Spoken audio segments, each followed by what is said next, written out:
नमस्कार साथियों, अगर आप भी एक बुजुर्ग व्यक्ति हैं और आप भी रेलवे के द्वारा सफ़र करना चाहते हैं, वो भी आधे दाम पर, तो आज की इस वीडियो में हम आपको पूरी जानकारी बताने वाले हैं कि सरकार इस स्कीम को, जो आपको रेलवे फेयर कंसेशन मिलता था, उसको फिर से शुरू करने पर विचार कर रही है और ये अगस्त के महीने में आपको देखने को मिल जाएगा। यानी कि जो छूट मिलती थी आपको रेलवे के किराए में, वो एक बार फिर से वापस आ रही है। जी हाँ साथियों, पूरी जानकारी आपको इस वीडियो में मिलेगी, तो वीडियो को अंत तक जरूर देखिएगा ताकि आपको पूरी जानकारी मिल पाए। तो चलिए बिना किसी देरी के अपनी इस वीडियो को स्टार्ट करते हैं।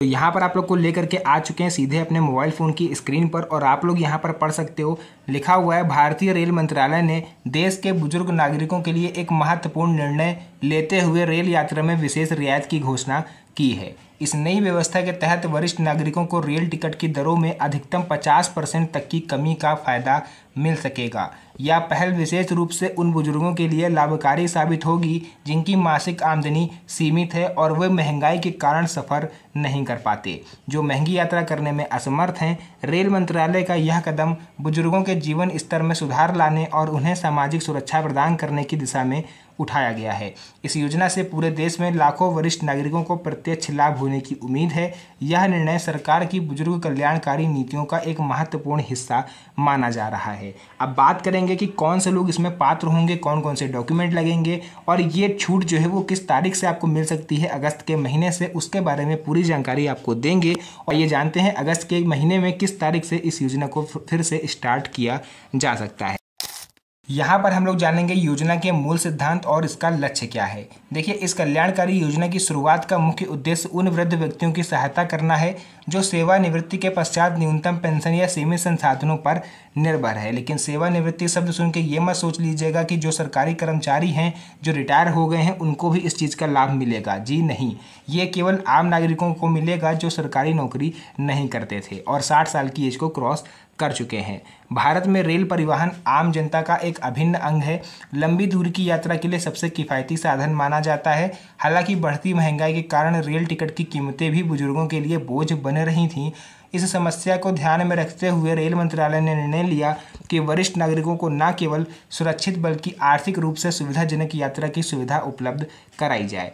यह योजना बुजुर्गों के सम्मान और गरिमा को बनाए रखने में भी सहायक होगी। सरकार का मानना है कि इससे बुजुर्गों की गतिशीलता बढ़ेगी और वे अपने परिवारजनों से मिलने जुलने में सक्षम हो पाएंगे। ऐसे बुजुर्ग जो पैसों की कमी के चलते या रेलवे का टिकट जो किराया है वो ज़्यादा होने के चलते अपनी यात्रा नहीं कर पाते थे, वो उनके लिए इस वीडियो में काफ़ी ज़्यादा खुशखबरी है। और ये न्यूज़ जो है सुन के आप लोग वाकई में खुश हो जाएंगे, क्योंकि इस स्कीम को दोबारा से सरकार फिर से शुरू करने जा रही है।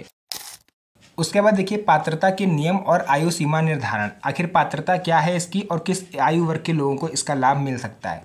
इस रियायती योजना का लाभ प्राप्त करने के लिए कुछ निर्दिष्ट मापदंडों को पूरा करना आवश्यक है। पुरुष यात्रियों के लिए न्यूनतम आयु सीमा 60 वर्ष या उससे अधिक रखी गई है। महिला यात्रियों के लिए यह सीमा 58 वर्ष या उससे अधिक निर्धारित की गई है। यह आयु भेद महिलाओं को अतिरिक्त सुविधा प्रदान करने की दृष्टि से रखा गया है। यात्रा के दौरान अपनी आयु सत्यापित करने के लिए यात्रियों को वैध सरकारी पहचान पत्र प्रस्तुत करना अनिवार्य होगा। इसमें आधार कार्ड, मतदाता पहचान पत्र, वोटर ID कार्ड जिसको हम लोग बोलते हैं, पेंशन कार्ड या पैन कार्ड या कोई भी अन्य आधिकारिक दस्तावेज आप शामिल कर सकते हो। बिना उचित आयु प्रमाण पत्र के इस छूट का लाभ आपको नहीं मिल सकेगा। केवल भारतीय नागरिक ही इस सुविधा का लाभ ले सकते हैं। अब यहाँ पर हम लोग जान लेते हैं ट्रेन सेवाओं और श्रेणियों में छूट की क्या व्यवस्था है और किस कैटेगरी की ट्रेनों में इसका लाभ आपको मिल सकेगा। देखिए, रेलवे की यह रियायत मुख्यतः सामान्य, मेल, एक्सप्रेस और सुपरफास्ट श्रेणी की ट्रेनों में लागू होगी। हालांकि कुछ विशेष प्रीमियम सेवाओं में यह सुविधा उपलब्ध नहीं होगी। राजधानी एक्सप्रेस, शताब्दी एक्सप्रेस, वंदे भारत जैसी उच्च स्तरीय ट्रेन सेवाओं में यह छूट लागू नहीं की गई। सीट की श्रेणी के आधार पर देखें तो स्लीपर क्लास, सेकेंड मीट सीटिंग, थर्ड AC और कुछ विशेष परिस्थितियों में सेकंड AC में भी यह रियायत मिल सकेगी। फर्स्ट क्लास और AC चेयर कार जैसी लग्जरी श्रेणियों में छूट सीमित या बिल्कुल उपलब्ध नहीं हो सकती। यह व्यवस्था इसलिए की गई है ताकि अधिकतम संख्या में सीनियर सिटीजन्स को इसका लाभ मिल सके।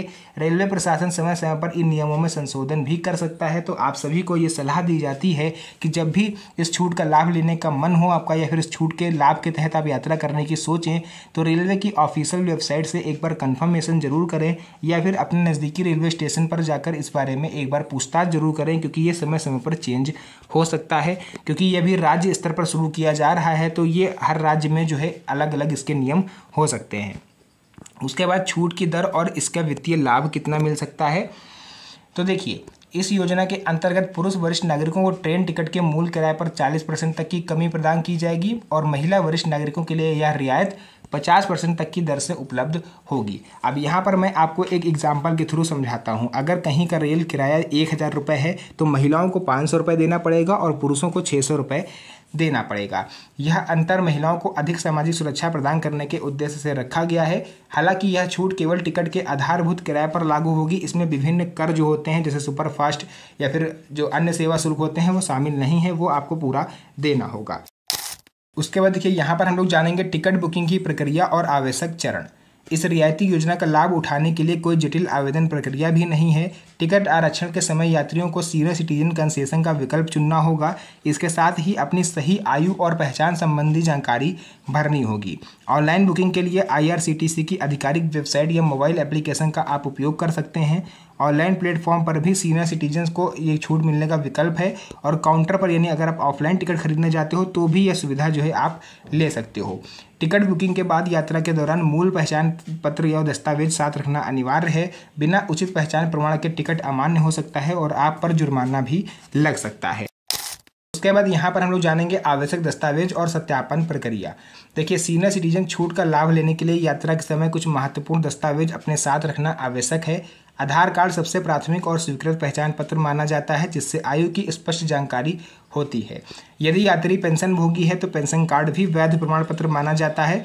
कुछ राज्य सरकारों द्वारा जारी सीनियर सिटीजन जो कार्ड होता है उसको भी मान्यता देते हैं।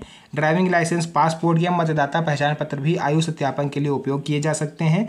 यात्रा के दौरान टिकट चेकिंग के समय ये दस्तावेज प्रस्तुत करने होंगे। यदि यात्री उचित पहचान पत्र नहीं दिखा पाया तो पूरा किराया उसे देना पड़ेगा, या फिर यात्रा से पहले इन दस्तावेजों को आपको अपडेट कर लेना चाहिए ताकि ऐसा कोई सिचुएशन आपके साथ ना आए। उसके बाद मूल महत्वपूर्ण सावधानियां और नियम जो यात्रा के दौरान आपको जानने चाहिए। इस छूट योजना का दुरुपयोग रोकने के लिए रेलवे ने कुछ सख्त नियम बनाए हैं। यह रियायत केवल भारतीय नागरिकों के लिए ही मान्य है और विदेशी यात्रियों को इसका लाभ नहीं मिल पाएगा। कुछ विशेष अवसरों या त्यौहारी समय में चलने वाली स्पेशल ट्रेनों में यह छूट जो है वो लागू नहीं हो सकती।